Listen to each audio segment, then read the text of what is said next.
The Chinese Communist Party quietly upping its pressure on Taiwan. China flew a surveillance drone into Taiwan's airspace for the first time on Saturday. Taiwan's defense ministry said the reconnaissance drone entered the airspace of Pratas, an island controlled by Taiwan. Pratas sits 250 miles away from Taiwan's main island. The drone flew above the range of Taiwan's air defense systems. It left the area after Taiwan issued warnings. Taiwan's defense minister has previously said that if a Chinese aircraft or other military asset enters the island's airspace, it can be considered a first strike. He added that Taiwan would be justified in responding for self-defense. Two Taiwanese officials told the Financial Times that the island would be extremely careful to prevent any incident at Pratas from escalating into a bigger conflict.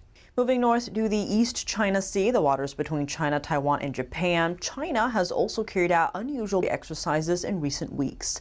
The two separate instances, the regime deployed thousands of fishing boats to form floating barriers stretching 200 miles long. Some of the civilian fishing boats have been trained for military operations. China has used dual-purpose fishing boats to support its navy before, but it's rare to see so many gather in one place. Last week, the New York Times reported that roughly 1,400 Chinese vessels formed a rectangular formation in the East China Sea. And 1 month ago, about 2,000 Chinese fishing boats assembled in an L-shaped formation. Analysts told the outlets this suggests China has been bolstering its maritime militia. They say it could also be a test of how civilian vessels might support military operations against Taiwan. The fishing boats assembled near major shipping lanes close to Shanghai. Those lanes are considered strategically important for China in the event of a conflict over Taiwan.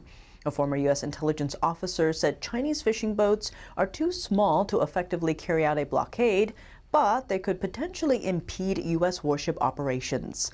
Some experts warn the fishing boats could be used to overwhelm radar or drone sensors or to help China reinforce its territorial claims.